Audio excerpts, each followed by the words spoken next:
I believe that love will find love like mine. And I believe in miracles and you. Y'all know about that, Whitney Houston. What's up? This is your man Rico the Opinionist. Facebook page, YouTube channel. And I keep those links on there for you to mess with whenever you listen to one of my astounding opinions. So I appreciate you like, sharing, and subscribing to this YouTube channel. And please feel free to share this particular video. This is a story that I have to share with you based on something that actually happened last night. Well, it's about 12:15. Should I say early this morning, around 12:15, January the 5th? Yeah, it was. Let's see. I was on my computer, my laptop, doing, putting that work in on my YouTube channel, and had to put in a latest video. These women out here trying to sue Kevin Samuels. Got their feelings hurt, now they want to sue him. But anyway, as I finished up the video, there's a loud knock on my door. And so it's like, wait a minute, I don't know anybody in these damn apartments. And I haven't made friends with anybody on purpose. I just kind of go in and do me, and I see neighbors, I say, hi, what's up? But I will say I have said hello to my next door neighbors, meaning the guy, because the lady, if y'all ever hear me talk about it, one of the hood chicks that talks crazy to her kids, get out of the way, go in the house, blah, blah, always yelling at the kids, so I don't talk to her. And it's not just because she's unattractive, that also plays a part. You can be unattractive, ladies, but have a nice personality. Give me a reason to say hi to you. Don't be unattractive and have a funky attitude. That doesn't work in your favor. So anyway, I went to the door, but I looked out of my peephole because, I don't fool with anybody over here. And I be damn, bam, bam, bam. I look outside, and there she is and her little boyfriend. Y'all know how I talk about these dudes. And to all my guns, my big guns, y'all just get ready because y'all know I go there. And I'm not categorizing, I'm just telling you some things that I understand as it relates to mental health and low self-esteem and all of this. Now, I saw this cat, I'm like, wow, that dude's with her? But not like he was a prize either, but I would just say. And so anyway, he would just say, hey, what's up, man? I'm like, hey, what's going on? Now I keep it moving, right? Keep it pushing. And so I just keep it pushing. And anyway, I look outside, and that's her leaned up against the wall, apartment, outside there, in the foyer. And he's grabbing, has her wrist like this, and they're yelling, get your hands off of me! Get your hands off of me! Shut up, motherfucker! Shut up, motherfucker! You trying to make people hear us? Shut up, motherfucker! And so I'm looking through my peephole, I'm checking all this out, because I'm not going to open my door for bullshit. And I don't know how stuff work out. And I've always said people don't get involved in people's BS, especially when you see these people. And I learned some other stuff too. I'll let y'all know as I talk. So anyway, she knocks on my door, and I'm looking out like this, and I'm listening to their conversation. I'm looking at them go at it, and they're yelling, and she's partially yelling, and he's trying to get her to stop talking. Shut up, motherfucker! Talking to her teeth, talking through his teeth. Shut up, motherfucker! Don't talk loud for people to hear your motherfucking ass. So I'm not talking loud. You need to get off of me. Get away from me. I want you gone tonight. I want you out of here. You leave. I ain't going no motherfucking word, bitch. Shut the fuck up. And he grabs her wrist, and he just spits it, and he's snatching on her and everything. And I'm just sitting there looking. I said, okay. And she pull away. Get off of me. Get off of me. What the fuck are you tripping about? Yeah, the motherfucker there. Yeah, you in there texting some motherfucker there. Now, what are you texting? And you went on there, you went on the chat line, and then it was something about a chat line, and I don't know, he caught her chatting with somebody, trying to get him to come over on the chat line, because I couldn't make it out. And so, he was like, she said, she said, he ain't even come over here. Well, I don't give a fuck. He was on his way over here, motherfucker. But it ain't even matter. Then they started talking about some girl named Marky or something. And It was somebody that she said, well, yeah, he fucked her too. What, you upset about that because you didn't? I'm like, wow, really? And I'm looking and trying to hear and look at the same time. Then next thing you know, he went to snatching on her again, like had her wrist real tight. She like, let me go, motherfucker, let me go. Shut up, motherfucker. You trying to talk loud and shit? No. Then she goes, boom, boom, boom, knocks on my door as I'm looking. I said, yeah, keep knocking, goddammit. I'm still looking and listening. So I'm knocking on that man door. He ain't even there, so I don't know what you worry about. She didn't know I was home or not. Cause like I said, I don't talk to anybody about it. I just go about my business. And hopefully next year I won't have to live in another goddamn apartment. So anyway, they were just, still going at it right there. Yeah, motherfucker, get out of me. Shut up, motherfucker. And you ain't got shit. And then she was like, he pulled her away from the door, and I can still see them right there. He said, you need to get your ass out. We go try to call the police and know they call the police, I get arrested. Calling the police ain't gonna get you arrested. I'm trying to get you to leave. I ain't going no motherfucking where. She like, he said, this is where I stay, motherfucker. This is my place. This ain't your place. Your name ain't even on the lease. You live with me. You ain't got shit. You live with me. I keep telling y'all, brothers. Now, while we be talking about these lazy-ass dudes moving in with women, and then you got kids with them, but you ain't paid for shit because you laying on the couch or you laying there with her. And the first thing she does when she gets the chance to tell you about yourself, and trust me, y'all, she told everything about this lazy, sorry-ass, bum-ass dude. Everything in is mine. You ain't even on the list. I already been to the leasing office to get you out of here. I ain't going no motherfucker. He just kept talking through his teeth. I ain't going no motherfucker well. And they just moving and grooving, and she snatched him. Get off of me, motherfucker. Get off of me. Boom, boom, boom, boom. Knocks on my door again. She can keep knocking, goddammit. And so, no blows were being thrown. Just snatching and pulling and cussing and trying to keep from talking loud. And so I'm looking at it still, and so they moved away from the door. They went on the other side. Yeah, motherfucker, you gonna try to put me out where my kids gonna go? She says, they gonna go with me. No, I'm gonna take them over my mama's house. I ain't taking my kids over your mama's house, your sister. I don't trust none of them people. Well, what the fuck you mean? They gonna go where I go. They ain't going with you. Them people ain't got good sense. Oh, they going back and forth, right? So next thing you know, they go over a little further, and she snatches from him and proceeds to walk off. He grabs her by the hair. Boom. Stop pulling my motherfucker. Bitch, I ain't pulling, motherfucker. Yes, you did. You pulled it by the rubber band. Get off of me. And then she tries to walk off, into the parking lot. And then he comes behind her like kind of bear hugs. And she's like, get off of me. Get off of me.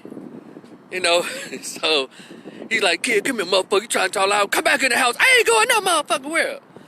She like, then all of a sudden he grabs at her. She like, help, help. And then she alarms the entire section where I live. And so, oh shit. The next thing you know, he grabs her, and then he started choking her. Grabbed his hand around and started choking her. Stop choking me. Stop choking me, motherfucker. Stop choking. I'm choking your motherfucker there. You're choking me. You stop choking me. Somebody call the police. And then, I said, well, she sounded the alarm. And next thing I know, I saw a couple came out. White girl came from downstairs. A couple that looked like they was either Mexican or from Pakistan. They had that light tan. They had their phone in like, oh my God, what's going on? Next thing you know, somebody call the police. And she went in the house. Kayla, call the police. Get off my motherfucking phone. Tell her he trying to grab the phone. Oh, it was just melee. And I'm like this, getting it all in. And so, just drama. And so anyway, they still going back and forth. So, yeah, motherfucker, come in this motherfucker. I ain't going nowhere. I want you out of here and leave my motherfucking key.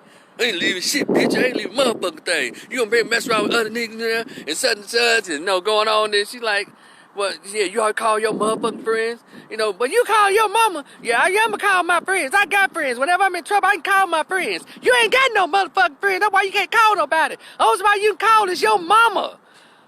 Like, why? And you're right. She told everything on this motherfucker. Everything. She told everything on this dude. And so I like, look at that dude. See, and when I surmised from that, I said this dude was either on alcohol, it was on some kind of drug, or he has he's kind of slow. Cause whenever I walked out of the apartment and say, he's spoken to me, I say, what's up? He like, yeah, it's cause a lot of us are running around here kind of undiagnosed. I'm telling y'all, a lot of us are around here undiagnosed. And I just hate that y'all is quitting her show, because we got a lot of black folks, a lot of young people who are undiagnosed bipolar disorder, undiagnosed PTSD, trauma, and we're out here trying to date and we're having kids and then acting a goddamn fool outside of my apartment. I'm trying to, get in and lay down and shit, and these folks acting a goddamn fool. So anyway, all right, the next thing you know, people standing outside, and one white lady said, hey, y'all better stop that, because people are going to call the cops. And I'm like, right. And by that time, I think we started choking, I started dialing. So I guess I can go and dial. But next thing you know, the police pull up, and so they come out. Then he goes in the house. But the police pulls up, his mama pulls up, and she comes to. The girl says to the mama, hey, she's like, hey, how you doing? Already tuned up with attitude. And so the police and the mom, one of the cops, go to the house to talk to the irate, angry boyfriend. She said, well, the girl said, no, he ain't my boyfriend, we just co-parenting. He ain't my boyfriend, he just co-parenting, but I want him out. So the cop takes her out to the parking lot to talk to her. And so I went to my front window where I could hear everything in the parking lot. And he's like, what's going on? Well, he'd always be acting like this and all this shit, and I get sick of him. He always doing this shit. We have to do it all the time, blah, blah, blah. So I went back to my front door so I could hear what's going on next door. And the boys in there, man, I don't know what y'all trying to do, arrest me? I ain't did nothing. Why y'all trying to arrest me? And the mom was like, calm down. The officer's like, sir, I'm trying to talk to you, sir. Okay, you calm down, stop talking. No, man, y'all ain't take me to jail, man. Some shit she did. Y'all gonna believe her. Then the mom's like, officer, I'm trying to tell him to calm down. The mama gets smart with the police. And of course, y'all know my mental health, my social work stuff started kicking in. I said, that's his problem right there. Listen to what she said. Now, I've seen everything that transpired. Now, she said to the police, well, now they go back and forth all the time, and he ought to understand that whenever the police is called, they're going to take the woman's side. They're going to always take the woman's side. And so, y'all out here, but all this, but these folks be at each other like this all the time. And the officer outside, I ran back to the front to hear what the officer was saying to the lady, the girl, and he was saying, we've had a lot of calls to this department, so come to find out that they get into it a lot, and the police is always called over there. So when I be damn, I moved next door to, goddamn it, Ike and Tina or Bonnie and Clyde, pick. I'm like, goddamn. When I picked this place, it seemed to be pretty quiet, but they say you got to ride around at night to see how the shit pop off. And so, like, god damn. So anyway, and so the mama in there trying to defend the boy and get him to calm down and all this. Now here I am, because I've done family education and I've worked with mental illness and substance abuse adults and all of that. And I was getting pissed off at mom, because she in there just talking shit like she regulating, when she's the one who created this monster, this emotionally undiagnosed bum-ass dude. A lot of these men today are raised by these mamas, and then when they trying to I guess make their way in society, and they're kind of falling down, the mamas still come around, almost like Norman Bates' mama, but he ended up killing her. Maybe as a poor example, he had up in the attic, man, skeleton in a rocking chair with a damn shawl around her. But he can still hear her voice. She wouldn't leave him. Norman, you don't like her, Norman. Mother, I love her. You don't know her, Norman. She's a whore. No, still fucking with him even after death. Whew. So, anyway. And the mama there talking cash money, millionaire shit. Taking up for her son. So anyway, just to rush this along, the girl trying to tell the police, he came out there who was talking to the son, came out there with the other cop who was talking to the girl. And so, he said he gave her this domestic violence lecture, this couples lecture, where, people who can't be together shouldn't be together. Do you want your daughter to see to think that it's okay for his mom to get beat on? Do you want your son to see that it's okay for his dad to beat on a woman? That whole thing. My wife and I have been married 10 years, and yes, we get into it. We have our ups and downs, but we've never gotten in each other's face. He gave her the whole 15-minute domestic violence, y'all need to be together conversation. Because he said, look, I'm not here to regulate relationships of Americans. I'm here to enforce the law. And he's right. And so she said, well, if y'all make him leave, can y'all make him leave my key? He said, ma'am, look, I'm here to enforce the law, not regulate relationships. And I'm like, that's right. You should have left him a long time ago. Y'all should have broke up.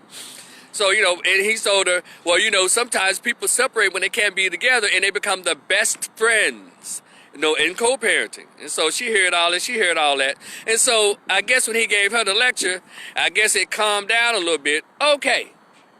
The police pulls off. And they're getting it together, right? And I guess it's all calmed down enough. And the mammy, and I'm going to use these words, the mammy walks her ass out of the apartment. I'm still at the keyhole like this, looking, listening. Then I run to the front, my blinds to kind of get a little more visuals. The mammy walks out here.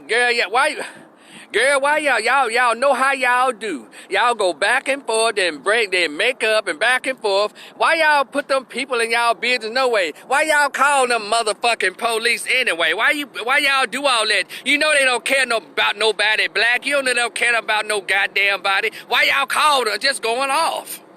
And so then she said, the girl must have said, I ain't called him. Well, whoever called the motherfucking police, they need to mind their own motherfucking business. Call them motherfuckers now. I'm like, really, bitch? Yeah, they doing this old punk ass shit. Yeah, if they was down in the boot, goddammit, get the boot up their ass. Talking about she's from Louisiana. Louisiana, I'm not gonna let this whore paint a bad mark against Southern Louisiana. From either Shreveport, I'm not gonna let her do that. I met some wonderful people from Louisiana. But you had your ratchets global. And this broad gonna come out and cuss out the whole apartments because of her ratchet ass son and his ratchet ass girlfriend acting like Ike Turner and Tina Turner, Ma Bach and her damn sons next door. But see, that's that kind of that weird ass mental illness that runs rampant in our community. Cause there was the time I damn near opened my door like, bitch, if you don't get your ass out of our out of our apartments with that shit, how about I call the police on you for disturbing the peace? I mean, just cussing it. Well, nobody opened their doors. They probably like, really, little ratchet ass, old cartoon ass bitch? You gonna sit there and tell her, now call the motherfucking down. Need to mind your own motherfucking business. Like, bitch, like you done told somebody off? Come on. That was my night for about an hour and 15 minutes. Them motherfuckers. Iris Watson, she was all kinds of bitches, because that's how she behaved. She was terrible. She was a poor representation of women. I tried to leave her at Mammy, Iris, but she's terrible. That woman was disgusting. She called us motherfuckers, so she can be called bitches and hoes. People she ain't never met. People who even opened the door to introduce themselves to this ratchet wench. So yeah, she's bitches and hoes. Her behavior is that of a bitch and a whore. You gonna come to the apartments you don't even live in and cuss folks out because they called the police to keep the peace? See, that right there is significance of the black community. It is. I'm not yelling at you, Iris. I'm just talking about that lady's behavior. But it's significant of the black community. We let all kinds of stuff go on. But, it took somebody white, because I didn't call. I was like, well, shit. But I should have, I guess. If I saw him like body slamming and shit, I probably would have called the police then. But see, if you're one who grew up in domestic violence like I did, you grew up in all of that stuff, you kind of have a sixth sense on what's really going to go down and what's not going to go down. People arguing, pushing, and yelling and snatching. Well, to people who've been traumatized by that, it's kind of like, well, he ain't threw no blows. He ain't body slammed the bitch. He ain't throwing her head against the cracking, what A-Bottom say? Push her head against the wall till you hear that cracking sound. He didn't do any of that. It was just, get your hands off of me. Well, shit. Somebody who grew up and all of that, well, I know the levels of the shit. So was some of my stuff triggered last night? Yes, it was. That's something I always have when I see that kind of stuff going on. That's probably why I did so well when I do so well when I teach the batterers intervention groups. Because I understand. Iris, you know what? They probably did. Iris said they went to bed and made whoopee and had whoop. They probably did. Because that's the sickness of it. You know, woman get into it with a man, or a man beats a woman's ass, she gets the best sex of her life, he gives the best drilling of his life. After they bust her lip or blacken her eye, or she done cut him down his back or cut him across his ribs with the butcher knife. It's the weirdest thing. And I knew then I'm going to have to do something about my lease. I can't do this. But I think that he may be gone, or he probably gone, maybe not, because she said, I already went to the office on you. And I'm sure the people who heard it probably went to the office on them today. I probably need to slip my note in there to make sure. Because let me tell y'all something in the past. I have gone to the office, resident office manager on some tenants before. Oh yeah, I'm that guy. I may not call the cops, but goddamn, I will go to the resident manager on your ass. You know, I'll give you two examples. Years ago, when I lived in an apartment building in Memphis, before I moved, it's like 2002, 2003. I opened up my closet and I smelled marijuana. But let's go the night before that. I heard the guy beating the shit out of his girlfriend. I'm talking about body slam, boom, two-piece, Mike Tyson uppercut, boom. Because he came in like, it was like early Sunday morning after a Saturday night. And all of a sudden, like 3 or 4 o'clock in the morning, I guess she came in late and left him with the kids. Because all I heard through the ceiling, bitch, you think I'm a motherfucking fool? You leave these motherfucking kids with here, bitch? She said, what are you talking about? Oh, you must think I'm a motherfucking fool. I know when you been somewhere, bitch. Blah, blah, blah. Next thing you know, two-piece, uppercut, body slam, crash. Don't do it like that. Ah! He was man, went in on little mama. And then the next day, I smelled weed in my damn closet from upstairs. And immediately I went to the office and told them, let me tell y'all something. I don't pay this much rent to hear domestic violence. Because that triggered that kid in me. When I was a little kid, I can't do that. I don't function well when I hear domestic violence. And also, I smell weed in my closet from the next day when they got up smoking and shit. And so I just told them, look, I can't continue my lease if they continue. Next thing I know, about a week later, that apartment was empty. About 2 weeks, something like that, they were gone. Because I'm not going to do that. Because I know that is a trigger for me. You know, and my goal is not to get involved and say, hey, mister, stop. My goal is to make you stop forever, sir. So he's lucky. Anybody's lucky that I don't get involved, because I don't want you to stop. I want you to be done, like, and not breathing. So I know how I act, and so I just peeped out the window and see how it's going to elevate. And elevate just for snatching, pulling, a little choking. He pulled her hair and shit. But anyway, so the second time, the apartments I moved out of a couple of years ago, before I moved over here, you know, you try to move somewhere nice, and rent cost is a certain amount. Y'all know y'all folks pay pretty decent rent to try to have somewhere you think is, you know, civilized or something. And next thing you know, I come downstairs, I see somebody's little girls have God knows little fluorescent chalk, orange, peach, and green, and red, and written all on the steps. All on the steps. Like, hey, what the hell is this? And so next thing I know, it has like Cassie loves Jennifer, you know, little girls like Jesus loves you in chalk all up and down my damn steps. And it wasn't that, just that. Down the walkway, I come home from work one night, they have drawn a full-on hopscotch as I walk up the walkway to my apartment. And I looked down, I said, what kind of, and I and jumped in and turned around and shit, and I was like, you know what? This shit here got to stop. And that next morning, not the next morning, but later in that week, I look into the tennis court. My apartment was facing the tennis court. These folks have driven the biggest, they're probably for the Guinness Book of World Records, the biggest rainbow heart in the middle of the tennis court. I'm like, man, I saw that. I said, oh, hell no. I sent the email, then I walked over to the manager's office in person.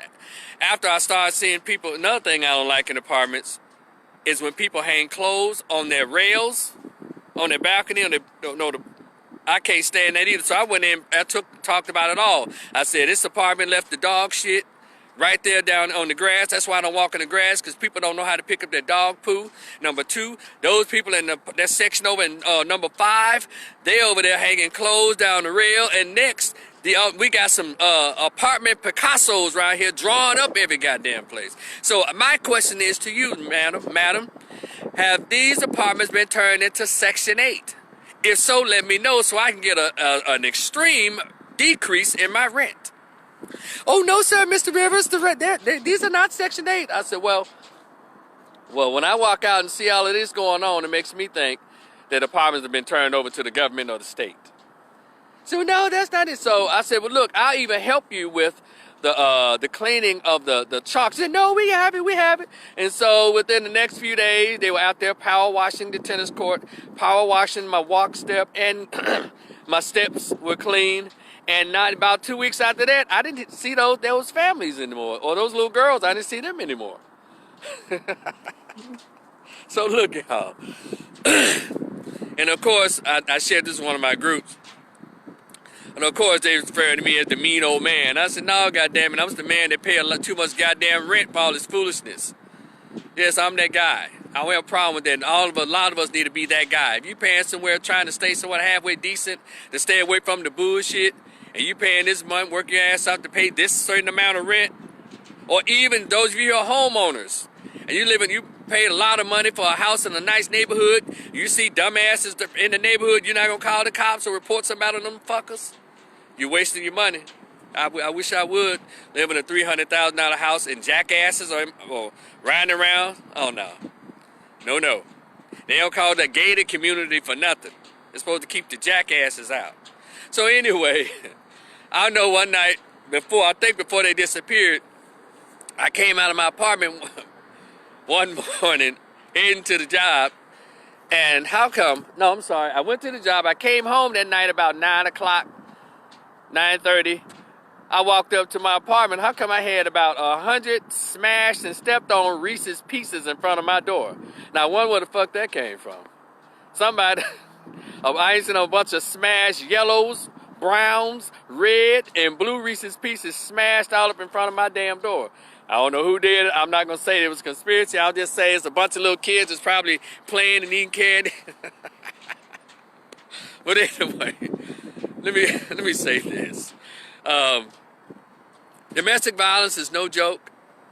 It's not one who's, especially for one who grew up in it and hates to see it. I don't even like to see men yell at women. That's how sensitive I am about the subject. I just want to share that in a way, just sharing the experience that I had last night, and I can see the clock ticking. I'm on my way out. And so it's not a laughing matter. I just shared it with you in that manner just to let you know this shit it goes on, and to encourage everybody who's ever witnessing it. I'm not saying jump all the way in, but at least, man, call the police on their ass and let the police handle both of them. And particularly if you live in somewhere, and I know wherever we pay for, we're paying for peace. Especially at nighttime, we're trying to get up and go to work or just have peace. Just like we call the police on people who are stomping on top of our ceilings in their apartment or playing their music too loud, also call the police on fuckers who think they're going to argue and cuss all night and fight, and then have mercy, come outside and knock on your door. And of course I shared with my mom. My mom was like, well, she was trying to get you to call the police. I get that. But I wasn't going to open my door. That wasn't going to happen. Because I didn't want that. And I didn't want that energy and that space in my life. But I guess I could at least call the cops. But I knew I lived in some apartments where that wasn't the problem. Trust me. You live in an apartment where everybody's in there, not just us. The police will be called, and they showed up. And it was kind of quiet over there today. And damn, it's coming up for a renewal of lease time, and my lease isn't not gonna be renewed, or they're gonna send you the offer to renew or not. Mine doesn't come until like May. Something like that. But this, when I read it, said March, and I realized, hey, this is theirs next door. Their lease is up in March. Good. And I hope they take that offer. But anyway, it's getting dark out here. I just wanted to share that with y'all. Y'all fool with me on the Cash App here. I got my PayPal up here. Y'all know the Cash App. PayPal.com. Rico Rivers. And my YouTube channel is Rico the Opinionist. Like, share, and subscribe. Thank y'all so much for being a part of this opinion. I'm Rico the Opinionist, and I am out. Y'all have a good evening. Peace.